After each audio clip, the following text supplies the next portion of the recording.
Good afternoon. This is Cynthia Rowley, and I have the pleasure of working as Property Tax Director at the Department of Revenue. On behalf of the Department of Revenue, I'd like to welcome all of the participants to the webinar. Again, before we get started, I'll just again remind you there are a few housekeeping items. We've muted your phone lines, and this eliminates background noise and helps facilitate the conversation. If time permits, we will open the phone lines at the end of the session for your questions, and Amy, our operator, will help facilitate that process. On your computer screen, we'll be walking through some different information, and you might need to periodically wiggle the mouse to avoid your screensaver kicking in. Several topics will be covered today. We've included answers to questions you submitted ahead of time whenever possible. And at the end of each topic, the presenter will provide an email address where you can ask additional questions.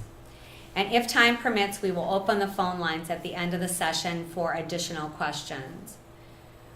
During our listening sessions in 2015, you talked about your interest in traveling for meetings. What we heard was that the willingness to travel was directly related to the length of the meeting. The longer the meeting, the further people were willing to travel. And for that reason, we're trying something new this year. Rather than regional visits to talk about new tax laws, we are communicating by webinar. That way, no one has to travel. Here at Revenue, we have all the best experts in the room, and there is no added expense for you. And finally, the session will be recorded, and that way people who were unable to attend today can still see and hear what we're sharing.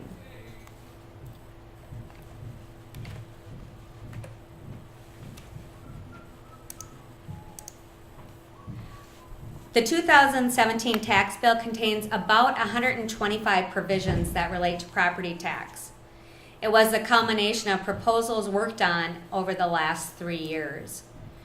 In the next hour, we'll share information about several of the 2017 legislative provisions that are either already effective or will be soon. And then additional information will be shared about provisions that are effective later as the time approaches. Our focus today and the information that we'll share is really on consistent administration of the provisions that are effective soon. Here at Revenue, we've assembled the experts on the topics listed. We'll go around the room here and have each person introduce themselves so you recognize their voice. And they'll also share what they do here and what topics they'll be talking about during this webinar. I'll start to my left. This is Kerry O'Shea. I'm the eCRV coordinator, and I'll be speaking about eCRV contract for deed fulfillment. Andrea Fish. I'm going to speak very briefly on PRISM updates. Emily Anderson, Supervisor of the Information Education section. I will be talking about the disabled veterans homestead market value exclusion. John Coxine, I will be talking about the agricultural chemical containment exemption. I'm Alex Hagler. I work in the Auditor Treasurer Services Unit, and I will be speaking about out-of-home placement aid on behalf of myself and the school building bond credit and Riparian Aid on behalf of Bill Sparks. All right. Okay. So moving right along, in our first topic will be the school building bond credit. Go ahead. This credit applies to all 2A, 2B, and 2C parcels regardless of the homestead status. The house, garage, and first acre of land must be removed from the homestead 2A parcels. Because the credit is not based on homestead, linking or fractional homestead considerations do not affect how it is calculated and applied. The credit equals 40% of the qualifying property's net tax capacity multiplied by the school debt tax rate. The credit applies to all school debt levies, whether or not they are voter approved. The county auditor computes a school debt tax rate for each school district. In school districts that cross county borders, the school clerk will certify the levied tax to the auditor of the county where the district's administrative offices are located. This provision became effective for taxes payable 2018 And on your guys' end, there are some updates that need to be made to PRISM. We've added 2 new taxation modifiers for reporting this credit, which are the school bond credit and the TIF school bond credit. Updated PRISM instructions were released to vendors for programming recently and are available upon request. The next thing that will need to be updated will be the truth in taxation notices and the property tax statements. The TNT sample and instructions were posted online in mid-July. For this, you can go to our webpage and search keyword 2018 TNT. And the property tax statement sample and instructions will be posted this fall, and you will receive an email once they are available online. And each of the instructions will indicate how the credit is to be applied on the statements. Some questions that we received. The first one is, does the school bond credit apply to only new referendums, or does it apply to existing ones as well? And the answer is both. The credit applies to whatever bonded debt is on the books when taxes are spread. That includes current referendums and existing referendums that are voter approved this fall. The second question we received is there a limitation or time frame for this credit? Is it only funded for 2 years? The answer to that is no. There is a standing appropriation funded annually from the general fund, and there is no expiration. The appropriation is not a dollar amount. Statute indicates that it is an amount sufficient to make the payments required. For more information on this credit, please visit our website to review the 2017 law summary. Also, an administrative memo was sent out to county auditors and treasurers via the general distribution list on July 11th. It contains more information. Feel free to share this memo with others in your office. Other questions may be sent directly to the Auditor Treasurer Unit, and Bill Sparks will get back to you. If your question involves PRISM reporting, please contact the PRISM team. And if your question involves qualifying school taxes, please contact the Department of Education directly. This is Emily Anderson, and this year there were some changes to some parts of the Disabled Veterans Homestead Market Value Exclusion. The changes impact qualified veterans who have a service-connected disability rating of either 70% to 100% or 100% total and permanent. And also spouses of deceased veterans who are 100% total and permanently disabled, and spouses who receive dependency and indemnity compensation. I'll talk about what changed and also go over some of the questions we've already received in hopes to clear up any confusion there may be.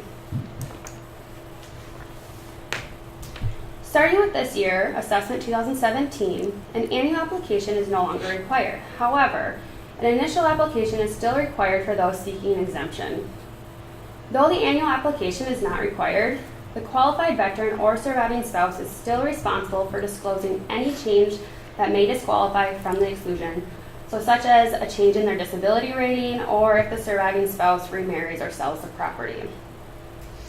Also new, County Veteran Service Officers, also referred to CVSOs, must provide the information about qualifying veterans to the county assessor by July 1st, which started this year and then every year after. The CVSO must certify the veteran's permanent home address and also the veteran's service-related disability rating.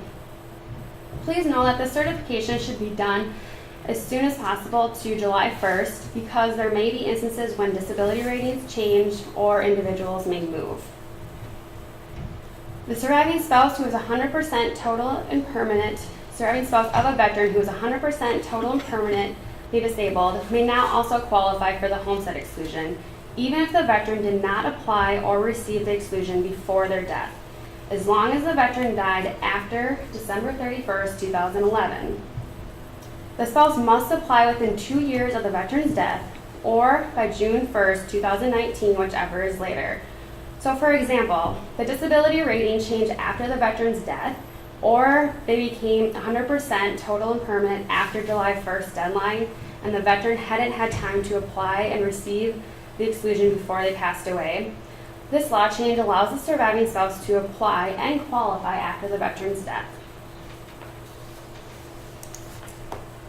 These changes have an effective date of the assessment year 2017, which means they are in effect for applications that were due in July 1st of this year and August 1st for those surviving spouses who are making initial applications. Some things that should have already been done is that the assessor's office should have worked with the CVSO to certify information for all veterans who have been receiving the exclusion. If the CVSO is unable to certify a veteran's information, the assessor should remove the exclusion as they do not meet the requirements by law. We've already received a number of great questions regarding the implementation of the new law, so we wanted to share them with you. After going through the following questions, we will share with you how to submit for additional questions to be answered. So we'll first review your questions regarding the application. The first question, if a veteran was receiving the exclusion at a 70% to 100% disability rating and moved to 100% total and permanent, do they need to apply? The answer is yes. Initial application must be made for the new exclusion level the individual is seeking. Next question, if a veteran was receiving the exclusion at 70% to 100% disability rating and then dropped below 70%, should they be removed? The answer is yes. If the CVSO certifies they are now below 70%, they should no longer receive the exclusion. If they get a new rating of 70% or above, they must make initial application again to receive the exclusion. The next question. For 2017, if the veteran has been receiving the exclusion, do counties need to request an application? The answer is no. An annual application is no longer required if the veteran or surviving spouse has been receiving the exclusion. The next set of questions are on dependency and indemnity compensation, so we will refer to that as DIC. The first question, does a spouse receiving DIC also have to meet the following requirements, such as the veteran died after December 31st, 2011, and the spouse applied within 2 years of the veteran's death or by June 1st, 2019? And that answer is yes. The same requirements must be met. If the veteran passed away 20 years ago, the spouse would not qualify to receive the exclusion. The next question, if a surviving spouse who is receiving DIC are they eligible for the exclusion for the same amount of time as a surviving spouse of a veteran who received the 100% total and permanent exclusion? So the current tax year plus 8 additional. The answer is no. The surviving spouse who is receiving DIC is entitled to the benefit for 8 taxes payable years. Next question. Do spouses receiving DIC need to provide verification that they are receiving it? Answer is yes. The first updated application sent out was incorrect, and so the application has been revised to reflect the change and resent to counties. Keep in mind that qualifications for a surviving spouse awarded DIC is not based on the veteran's disability rating. If you do need an updated application, please email us. If you want more information on DIC, you can find it on the U.S. Department of Veterans Affairs website, which is located on the screen. The next set of questions are your surviving spouse occupancy questions. The first one is, can a surviving spouse who is currently receiving the exclusion continue to qualify if they move into a different home? The answer is no. The surviving spouse qualifies for the exclusion on the existing homestead because it was the homestead of the veteran at the time of his or her death. Once the surviving spouse moves, they would no longer qualify for the exclusion. The next question is, does a surviving spouse who is receiving DIC need to live in the same house as they did when the veteran died in order to qualify for the exclusion? That answer is yes. One of the requirements is that upon death of the veteran, the spouse holds a legal and beneficial title to the homestead and permanently resides there. If the spouse moves, they would no longer qualify for the exclusion. This also applies for the spouses who are receiving DIC, as well as spouses applying for the 100% permanent and total exclusion when the veteran did not receive the benefit prior to his or her death. The next set of questions are regarding the CVSO certification. First question is, does the CVSO need to provide counties with the rating and address of a veteran's rated 100% permanent and total disability rating? The answer is yes. The law now says that the CVSO needs to certify the disability rating and permanent address of each veteran receiving the benefit. So this will include the veterans with a disability rating of 70% or more, or those who are 100% permanent and total. The next question, does the CVSO need to provide the address of a surviving spouse and verify if they meet one of the qualifying requirements? So that answer is no. According to law, the CVSO is only required to certify the disability rating and permanent address of each veteran receiving the benefit. The language does not include the surviving spouses. The next question, should the exclusion be removed if the CVSO cannot certify the disability rating? And that answer is yes. This is now a requirement by law and must be met. The exclusion must be removed, and we do suggest sending a denial letter to the veteran and explaining that the CVSO was unable to certify their information. So that wraps up the questions that I'll be going over today on the Disabled Veterans Homestead Market Value Exclusion.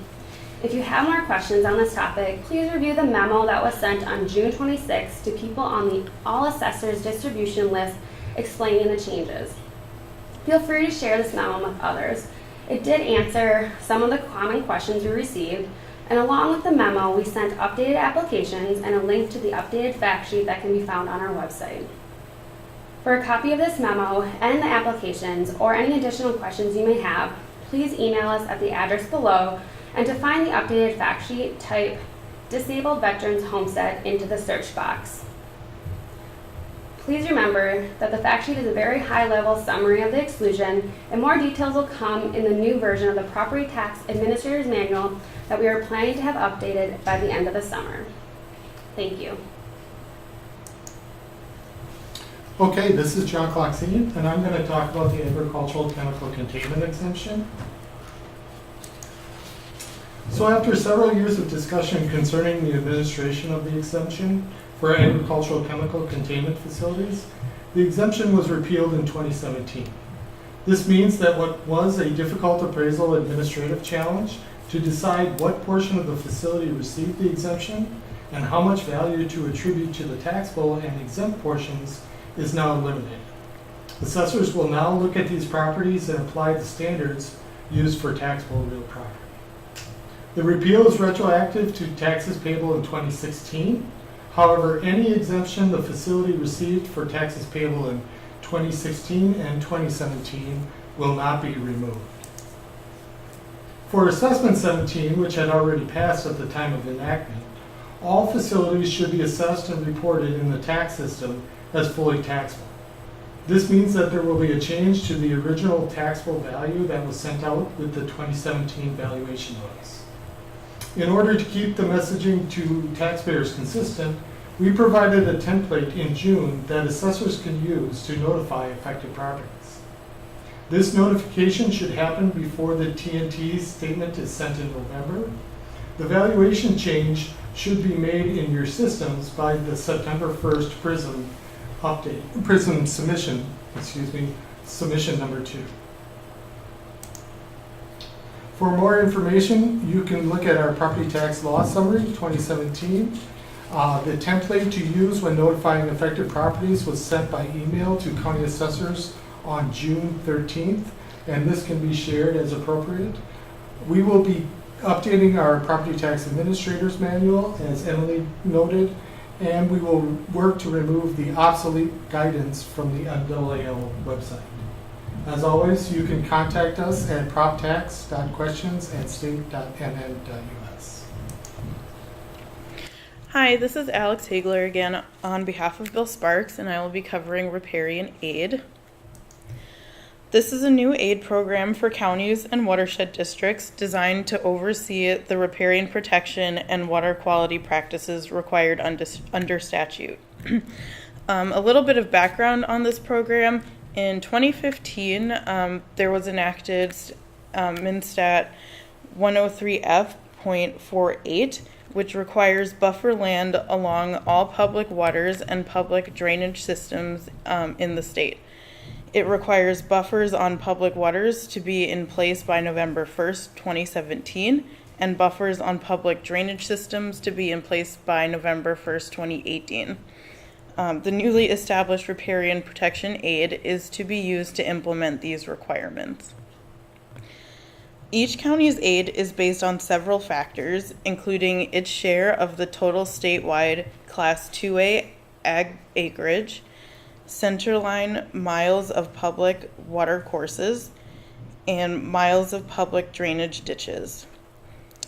The Board of Water and Soil Resources, or also known as Bowser, and the Department of Natural Resources certify the data used to calculate the aid to the Department of Revenue.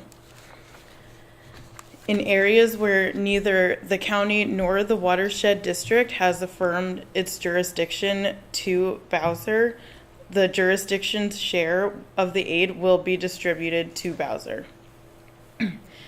Like other existing aid programs, this aid is paid in 2 equal installments on July 20th and December 26th.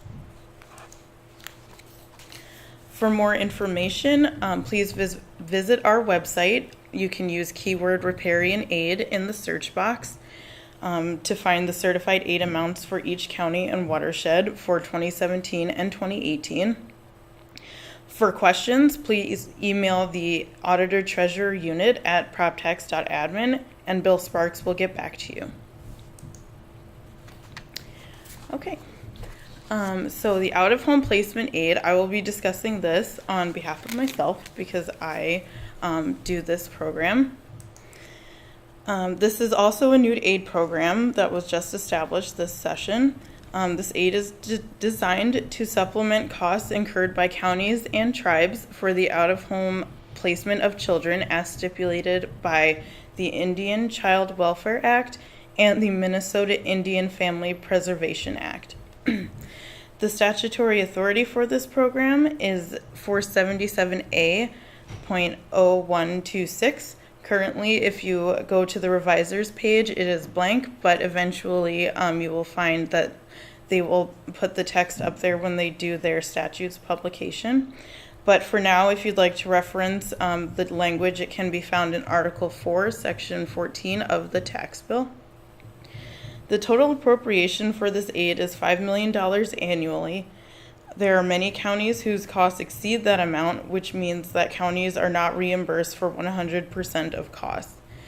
The aid is divided proportionally among counties, so your total aid depends on what you spend each year, which also means that your aid amounts will vary from year to year. The first aid calculation was done this year, and the amounts will be paid next year. The program is similar to county program aid and local government aid in the fact that it is certified in 1 year and paid in the following year in the 2 installments. Each year, aid amounts will be certified by August 1st by the Department of Revenue, and we will post amounts on our webpage and send an email when they're ready to be viewed.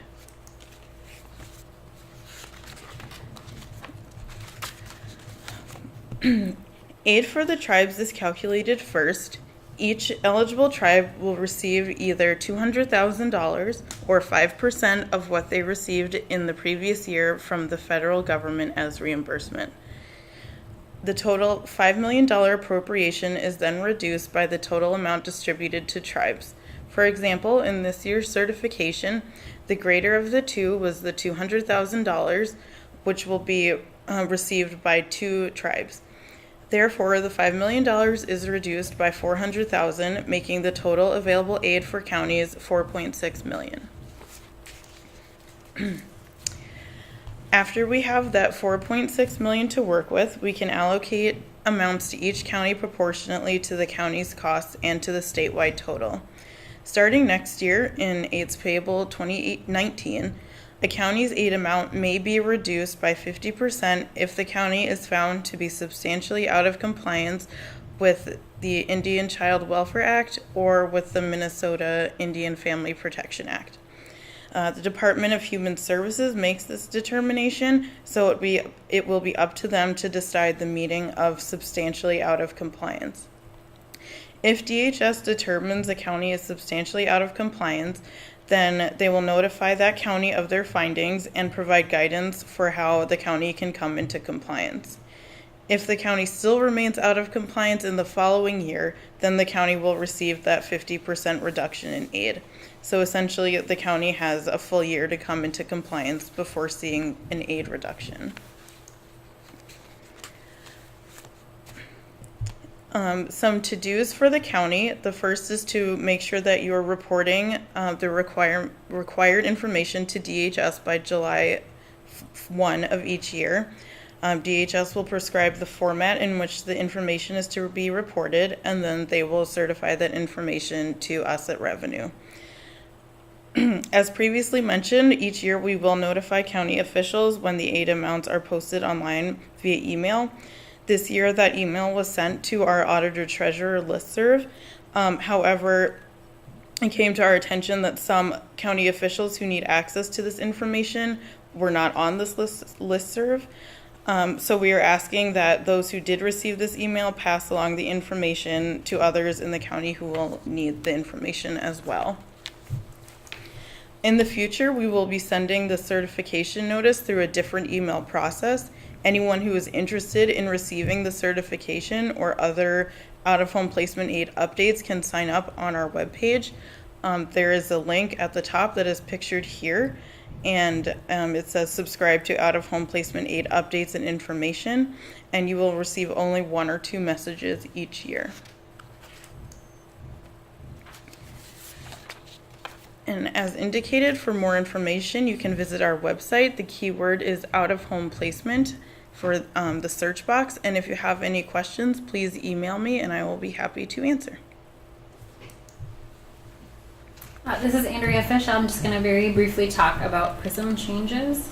The 2017 PRISM Summer Update was rolled out last week on August 1st. So you would use this version for your September submissions.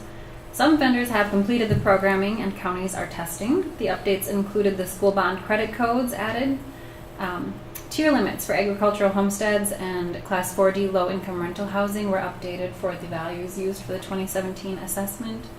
And then TIF reporting was enhanced to allow for more accurate reporting, including hazardous substance subdistricts, excess TIF taxes, and TIF parcels with 0 value-based property taxes. So thank you to all the counties for their dedication and hard work as PRISM has been implemented. You've definitely been great partners. Just wanted to show this map of an update on county progress. If your county is shown in blue, congratulations, you've successfully completed the first 4 submissions. It's 1 full tax cycle. This is a pretty significant accomplishment, so we thank you. If your county is shown in green, you've got 3 of those 4 submissions, and if your county is shown in yellow, you have half of them done, 2 of the 4. Those in white have less or fewer than 2 submissions completed. So we're at the end of the first tax cycle. The implementation process for PRISM is finishing up here. September 1, 2017 will be the second time that submission 2 is due, meaning that we'll be out of implementation mode and fully operational. If you need more information on the summer update or any other questions, you can log on to our website and search the keyword PRISM. If you have any specific questions, you may also contact the PRISM team directly at prism.mdor@state.mn.us. This is Carrie O'Shea, the eCRV coordinator, and today I'm going to speak about the eCRV Contract for Deed Fulfillment Amendment. This amendment removes the requirement for filing a certificate of real estate value when a contract for deed is fulfilled in most situations. The deed filed at fulfillment must include reference to the document number or book and page for the original contract for deed and the consideration paid as described in the original contract for deed. If either piece of information is unavailable, an eCRV is required. This provision is effective April 22nd, 2017. We received multiple emails from counties asking for clarification of the effective date. Did the effective date refer to the recording date or the document date? Apply this section to any deeds presented for recording on or after April 22nd. More information can be found in the 2017 Property Tax Loss Summary. An email was sent out on June 23rd with an explanation of this change to people who signed up for eCRV emails on our website. To sign up for automatic emails, search keyword eCRV, then select the red envelope. If you have any additional questions, please contact ecrv.support@state.mn.us. All right, well, that concludes the prepared portion of our webinar today. Amy, we have a few minutes. We can open up the lines for questions. As a reminder, if you would like to ask a question, please press star, then the number 1 on your telephone keypad. We'll pause for just a moment to compile the Q&A roster.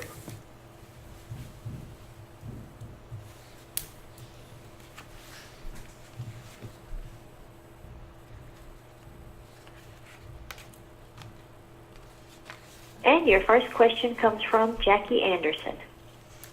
This wasn't on the agenda, but I was supposed to ask if anything was talked about or anything new about the postmark for on-time tax payments.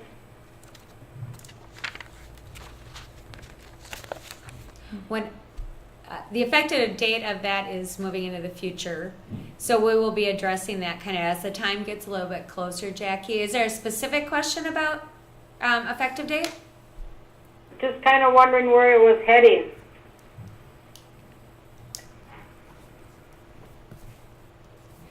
All right, well, we will take that away and issue some information.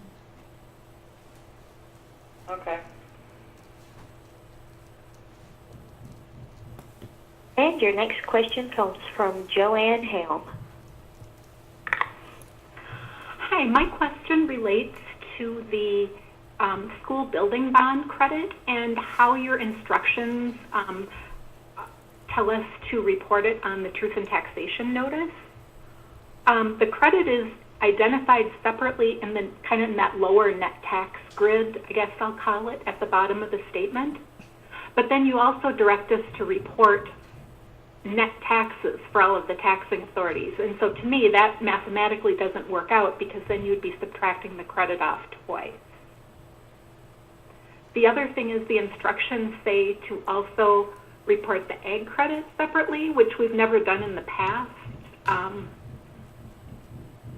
And there's really no instruction on how to do that. Again, it says to report net taxes, so that just doesn't seem to match up.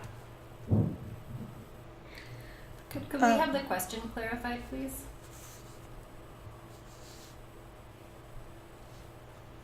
The question is in regard to the school building bond credit and how your instructions say to report it on the T&T notice. You have us reporting it on a separate line in the special taxing district area. And so the math on your proposed notice has you subtracting that credit line off. But the instructions also say to report the taxing authority taxes as net taxes, meaning the credit has already been subtracted off. And so by including the credit on a separate line, you would be subtracting the credit twice. Is your question, why is it shown where it was shown? Or right. It just doesn't seem to make sense to be in the net tax area, but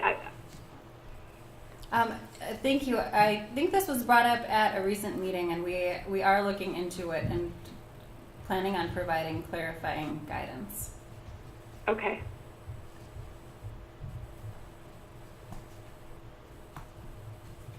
And your next question comes from Laura Hacker. Hi, my question is regarding spousal homestead on homestead applications. So again, we did talk about it today in the webinar, but if we can maybe get some information clarifying going forward if we can't answer. But just a question on, the current homestead application asks for occupants, and if that second spouse is not occupying the property, but we're supposed to be reporting their name and social security number. I'm not for sure where we should be having them enter that information, because I don't want them to enter their information certifying that they're occupying that property. So yes, like you said, we did not talk about this today, but the plan is to update the homestead application for homesteads for next year. So it does take effect 2018, so there will be an updated application for that social security number of the spouse. Okay, and then just to be clear, even if they're not claiming homestead at that property, we are still to be reporting their name and social security number on those files. Correct. Okay. Thank you. Again, if you would like to ask a question, please press star then the number 1 on your telephone keypad.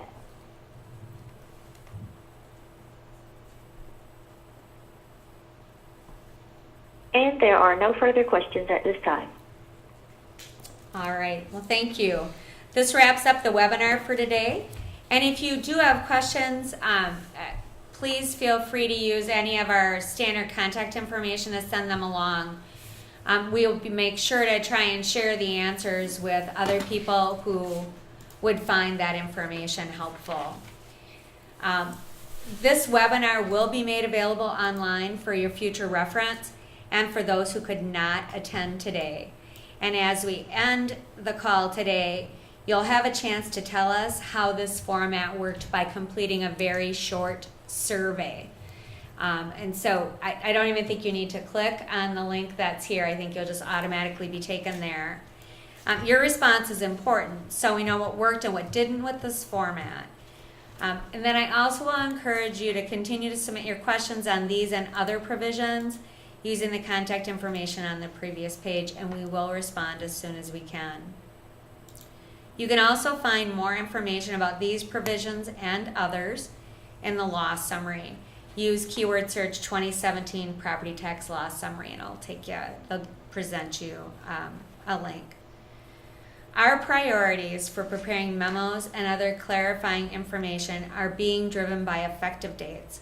So we'll communicate about other provisions as we near their effective date or the time when you or revenue need to take some additional action. We also will be speaking at the MAAO Fall Conference in Duluth in September, and I'm certain part of that presentation will be about the 2017 law summary. And we will, of course, include legislative changes and updates as part of other presentations to professional groups moving forward. So I thank you all for your participation today, and this will end our call. Thank you.